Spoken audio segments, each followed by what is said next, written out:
Salut à tous, j'espère que vous allez bien. Aujourd'hui on se retrouve pour une nouvelle vidéo sur la chaîne et comme vous avez pu le voir grâce au titre, je vais vous parler des deux salons du livre qui me tentent tout particulièrement au mois d'avril. Et du coup je vais vous présenter les différents livres que j'aimerais lire d'ici là, même si au moment où je tourne nous sommes bientôt mi-mars. Et vu le nombre de livres que je vais vous présenter, ça sera juste impossible de tous les lire d'ici le premier week-end d'avril. Mais bon, sait-on jamais, mais en tout cas, tous ces livres-là, j'essaierai de les amener dans ces deux salons-là pour pouvoir me faire dédicacer tous ces livres. Et avant de commencer cette vidéo, je m'excuse tout particulièrement si vous constatez que j'ai un peu plus de mal pour parler aujourd'hui. Voilà, ce matin je suis allée au dentiste et elle m'a vraiment tout endormi du côté droit et donc là par exemple à midi je n'ai pas pu manger et donc je sens encore tout mon côté droit paralysé, donc c'est assez gênant. J'essaye de faire au maximum sachant qu'il fait beau aujourd'hui, j'en ai profité pour tourner cette vidéo et donc on y va tout de suite. Les deux salons de livres qui me tentent tout particulièrement au mois d'avril vont se dérouler sur le même week-end, c'est-à-dire le week-end du 7-8 avril 2018. Le premier, il s'agit du Quai du Polar qui se déroule donc à Lyon. Et le deuxième, il s'agit de Grise Imaginaire qui se déroule vers Grenoble, tout près de Grenoble. Et du coup, je pense m'organiser de cette façon-là. Le samedi, je pense que j'irai au Quai du Polar tout simplement parce que déjà, il y a 2 ans, quand j'y étais allée le samedi matin, en me disant, bon, c'est samedi matin, il n'y aura pas trop de monde, il y avait déjà beaucoup de monde, surtout vers midi. Ça commençait à se remplir énormément et ça devenait insupportable de circuler entre les tables, ou discuter avec les auteurs parce qu'il y a beaucoup de bruit, etc. Donc je me dis pourquoi pas faire ce salon là le samedi et non pas le dimanche, parce que vous pouvez bien imaginer que le samedi il y a des gens qui travaillent qui ne peuvent pas se rendre à ce salon. Donc je pense pour moi que le dimanche il y a encore plus de monde que le samedi. Donc soyons stratégiques, vu que je suis disponible ce week-end là, j'irai sans doute le samedi au Quai du Polar. Et le dimanche, j'irai plutôt au Grise Imaginaire puisque c'est un salon plus petit, plus convivial et du coup, pourquoi pas passer mon dimanche à la cool là-bas. Et du coup, j'ai envie de rencontrer pas mal d'auteurs. Donc je vous avoue que là, j'ai quand même beaucoup de livres, beaucoup d'auteurs à vous présenter et je sais déjà d'avance que ça sera impossible de lire tous ces livres pour ces salons. Mais bon, voilà, au moins vous savez qui j'ai envie de rencontrer, avec qui j'ai envie de discuter. Et puis même si je n'ai pas lu leurs bouquins, c'est pas grave, j'irai me faire dédicacer les livres qui se trouvent dans ma pile à lire. Le premier auteur que j'ai envie d'aller voir au Quai du Polar, il s'agit de Michel Bussy. Et j'ai envie de lire Ne lâche pas ma main, publié aux éditions Pocket. C'est un livre qui m'a été offert en juin 2017 par 2 amies. Et je tiens à les remercier si elles passent par là, je leur fais de gros bisous.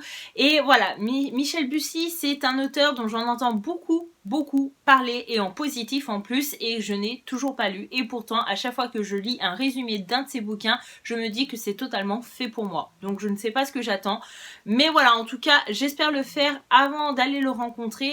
Le deuxième auteur que j'ai envie de voir au Quai du Polar, il s'agit de Donato Carissi et j'aimerais lire Le Chuchoteur qui a été publié aux éditions Le Livre de Poche. Ici, il s'agit d'un thriller qui est assez populaire, assez connu et dont je n'ai entendu beaucoup de bien, que ça soit sur Booktube ou sur les blogs littéraires. Donc ici, c'est l'histoire de 5 filles qui ont disparu, qui sont sans doute mortes, et donc il y a un tueur en série qui se balade en ville et on a vraiment envie de découvrir, de savoir qui c'est et qu'est-ce qu'il fait à ces filles-là. Après, je sais que c'est pas un roman facile à lire, c'est un roman assez sombre, assez gore, assez tragique. Voilà, la personne qui m'a beaucoup touchée en parlant de ce livre, j'ai le souvenir, mais il y a très longtemps, il s'agit de Alicia de la chaîne Moody Take a Book. Je pense que la plupart des personnes qui regardent cette vidéo aujourd'hui la connaissent. Et voilà, j'ai le souvenir qu'elle en avait parlé il y a des années dans une vidéo et elle disait qu'elle avait beaucoup apprécié sa lecture, mais que c'était pas une lecture assez plaisir, légère, etc. Parce que voilà, on lit des choses horribles à travers ce livre. Et donc, il faut avoir le cœur bien accroché. Mais voilà, j'ai vraiment hâte de le lire parce que on n'en entend que du bien, j'ai envie de me faire mon propre avis et pourquoi pas en discuter avec l'auteur. Le troisième auteur que j'ai envie de découvrir au Quai du Polar, et c'est pas des moindres, et je pense que soit j'aurai de la chance ce jour-là et j'arriverai assez tôt et je pourrai l'approcher assez facilement, soit je crois que je n'irai pas le voir parce que à chaque fois que j'y suis allée, j'ai vu qu'il y avait une grande file d'attente et voilà, je ne peux pas passer à côté de plein d'auteurs qui ont personne qui les attend. pour aller le voir lui. Il s'agit donc de Franck Tillier avec le livre Train d'enfer pour Ange Rouge publié aux éditions Pocket. Et du coup je tiens à remercier Kevin qui est un abonné de la chaîne qui m'a offert ce livre. Tout simplement tu n'étais pas obligé mais je te remercie encore aujourd'hui dans cette vidéo. Et donc Franck Tillier c'est comme Michel Bussy, je ne les ai jamais lus. Et Franck Tillier, Guillaume Musso, Marc Lévy, ce sont des auteurs qui sont connus, reconnus et que tout le monde aime généralement, à part vraiment quelques cas exceptionnels on va dire.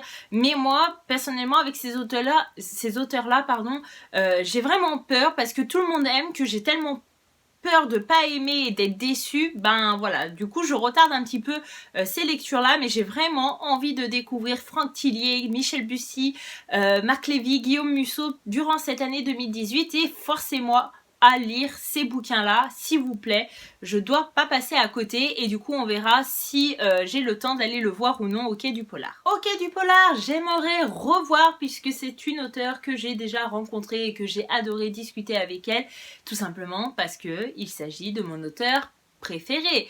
Voilà, c'est mon auteur préféré. Si vous êtes fidèle à la chaîne, vous le savez d'avance, il s'agit de Barbara Abel et j'aimerais lire L'innocence des bourreaux publié aux éditions Belfond.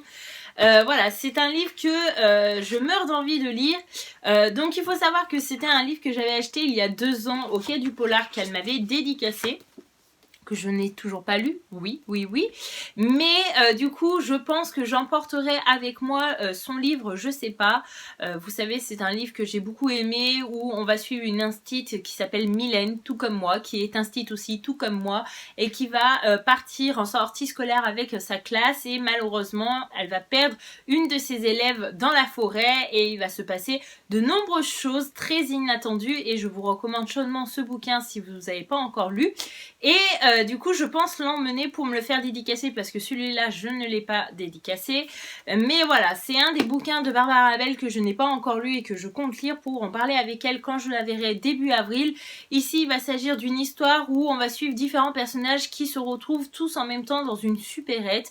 On a des personnes âgées, on a une maman qui a laissé par exemple son enfant de 3 mois à la maison parce qu'elle était en panne de couche à la dernière minute et elle s'est dit je vais pas m'embêter à l'habiller etc. juste pour descendre 5 minutes à la supérette, acheter un paquet de couches et remonter.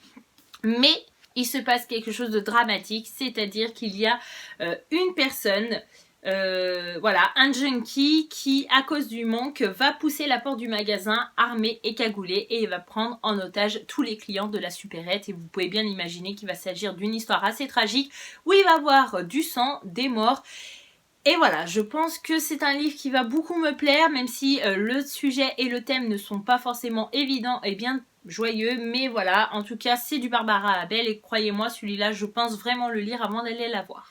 Qui dit Barbara Abel dit Karine Gebel, tout simplement ce sont deux copines qui sont souvent mises côte à côte quand elles participent à des salons du livre et voilà, il y a 2 ans quand j'étais allée voir Barbara Abel, je n'avais pas eu le temps d'aller voir sa copine à côté alors que je meurs d'envie de la découvrir et de parler avec elle parce que tous les résumés de ses bouquins me tentent tout particulièrement et que la plupart de ses livres sont dans ma pile à lire aujourd'hui, c'est juste un manque de temps je pense et du coup voilà, mon seul objectif il y a 2 ans c'était vraiment d'aller voir Barbara Abel pour en discuter avec elle etc et j'avais pas pris le temps d'aller à côté malheureusement et du coup j'espère rattraper mon retard cette année et du coup j'aimerais lire juste une ombre donc voilà, c'est une histoire où apparemment on va suivre une femme qui a l'impression d'être suivie, que ça soit dans la rue, d'être observée chez elle etc.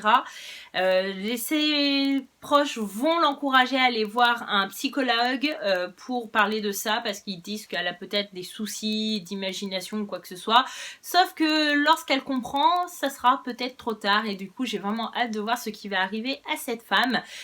En tout cas n'hésitez pas à me dire si je me trompe ou non dans la prononciation du nom de famille de cet auteur, je ne sais pas si on dit Karine Gebel ou Karine Gebel. Gebel, je sais pas, voilà, pour moi je dis Gebel parce que il n'y a pas le E après le G. Donc voilà, mais n'hésitez pas à me reprendre si je fais une faute en commentaire, ça sera avec grand plaisir. J'aimerais également revoir Olivier Norek avec son livre Entre deux mondes, publié aux éditions Michel Lafon, si mes souvenirs sont bons.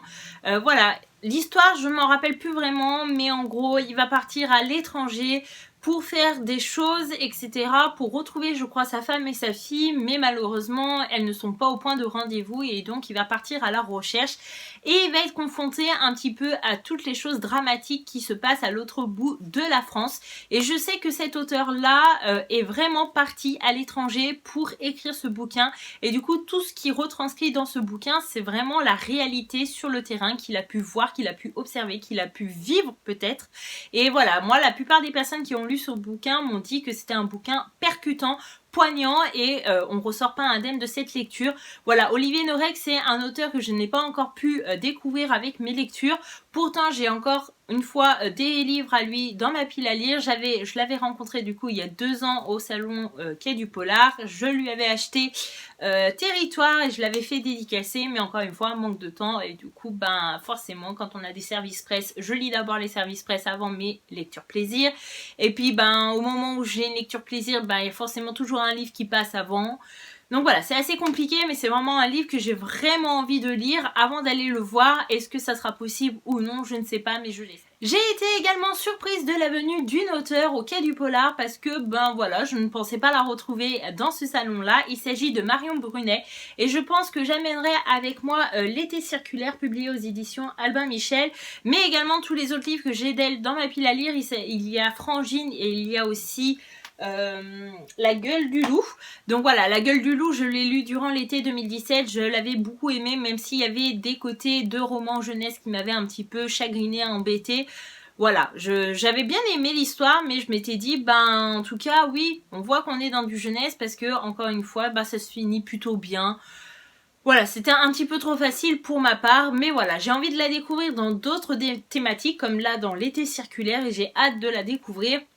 Ici, on va suivre donc une adolescente qui s'appelle Céline qui va se retrouver au cœur d'un drame qui fait voler en éclats sa famille, et libère la rage sourde de son père impatient d'en découdre avec le premier venu, surtout s'il n'est pas comme eux.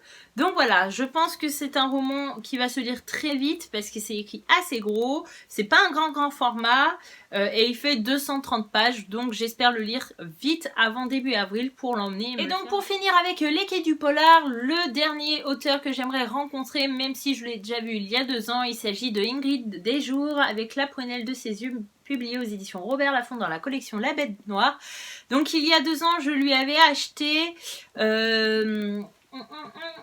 Les Fauves et elle me l'avait dédicacé. Donc voilà, donc celui-là je l'avais gagné je crois et du coup je me dis pourquoi pas le lire et aller lui faire dédicacer et en parler avec elle parce que je pense que les livres de Ingrid Desjours sont assez percutants et poignants et qu'on on a beaucoup de choses à se dire après une lecture de cet auteur, donc pourquoi pas. Donc ici on va suivre un homme qui est aveugle, qui va faire confiance à une femme et en gros cette femme va avoir pour but d'être son guide et je pense qu'il va se passer quand même pas mal de choses entre ces 2 personnages et pas des moindres. Et j'ai pas envie d'en savoir plus, j'ai vraiment envie de me plonger dans ce livre, dans cette histoire, les yeux fermés comme j'ai envie de le dire et d'être surprise. Qui dit Olivier Gay dit Gabriel Katz parce que là encore ce sont 2 copains qui sont souvent côte à côte lors des salons du livre et là encore c'est un auteur qui est encore une fois bien rigolo, bien sympathique et j'ai envie de découvrir et discuter un petit peu avec lui. J'aimerais le découvrir avec son livre La nuit des cannibales qui a été publié aux éditions Pygmalion. Ici on va suivre l'histoire de Maxime qui a 43 ans, qui est un homme chargé d'affaires. Tout se passe bien jusqu'au jour où il va se réveiller dans un corps d'ado. Il ne sait pas du tout ce qui s'est passé durant la nuit, pourquoi il ne se réveille pas dans son corps mais dans un corps d'ado qu'il ne connaît pas et en plus de ça quelqu'un va essayer de l'assassiner. Donc double challenge, comprendre ce qui lui est arrivé, qui est la personne qui essaye de l'assassiner, pourquoi et comment revenir à la normale. Voilà, c'est une histoire qui m'a l'air plutôt palpitante, mouvementée, j'ai vraiment hâte de découvrir. Durant le Grise imaginaire, j'aimerais retourner voir du coup Karina Rosenfeld qui a écrit Le Feu secret avec C.J. Dorothy, publié aux éditions Robert Laffont. C'est un livre qui m'avait été offert par Kevin, encore une fois merci, tu repasses par là.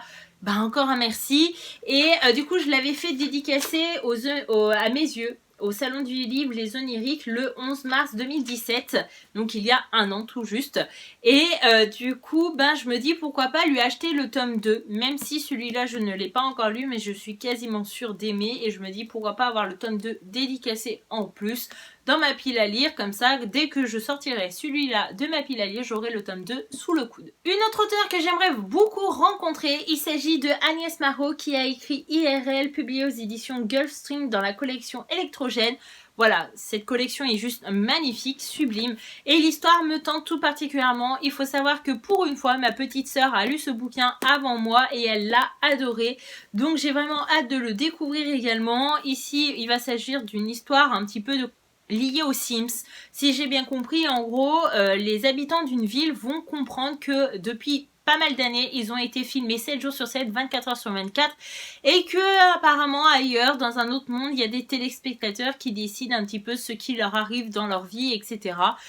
Donc j'ai vraiment hâte de découvrir ce que Agnès Marot a pu nous écrire dans ce bouquin. C'est un auteur aussi que j'ai vraiment envie de rencontrer, tout simplement parce que encore une fois, la plupart des personnes qui la rencontrent au salon me disent que c'est une personne formidable, très gentille, très attentive, et pourquoi pas aller discuter avec elle. Et qui dit Agnès Marot dit Cindy Van Vulter. Voilà, c'est la première fois que je pourrais la rencontrer et je pense que je ne louperai pas cette occasion, tout simplement parce que c'est une auteure que j'adore suivre sur sa chaîne YouTube. C'est une auteure qui est très présente dans la communauté Booktube, que ça soit sur les blogs littéraires, sur YouTube ou même encore sur sa page Facebook concernant elle-même en tant qu'auteure. Elle prend beaucoup de temps pour échanger avec ses fans, avec ses lecteurs, et j'aime beaucoup ça. Et du coup, j'ai vraiment aller la voir, discuter un petit temps avec elle et du coup m'acheter La Lune est à nous, qui est un livre qui me tente tout particulièrement et qui me fait de l'œil depuis sa sortie. Et je me dis que c'est la meilleure occasion de l'acheter vers elle pour qu'elle m'en parle elle-même et qu'elle puisse me le dédicacer. Voilà, je sais que c'est un livre qui a fait beaucoup parler de lui il y a quelques mois et que j'ai vraiment hâte de découvrir à mon tour. Et voilà, ma vidéo est enfin terminée. J'espère qu'elle vous aura plu, j'espère qu'elle n'aura pas été trop longue. En tout cas, n'hésitez pas à me dire quel livre vous avez déjà lu concernant cette pile à lire spéciale salon du livre. Comme ça, éventuellement vous allez m'encourager à les sortir plus vite que prévu de ma pile à lire. N'hésitez pas à me dire également vers quel auteur vous aimeriez aller lors de ces salons, tout simplement parce que certains je ne les connais pas du tout et du coup peut-être que je passe à côté de certains auteurs et que ça serait bien d'avoir des conseils de votre part. Mais en tout cas voilà, j'ai vraiment hâte d'être à ce week-end du mois d'avril parce que je pense qu'il va être riche en émotions et riche en découvertes. Je vous fais de gros bisous et je vous dis à bientôt dans une prochaine vidéo. Bye bye!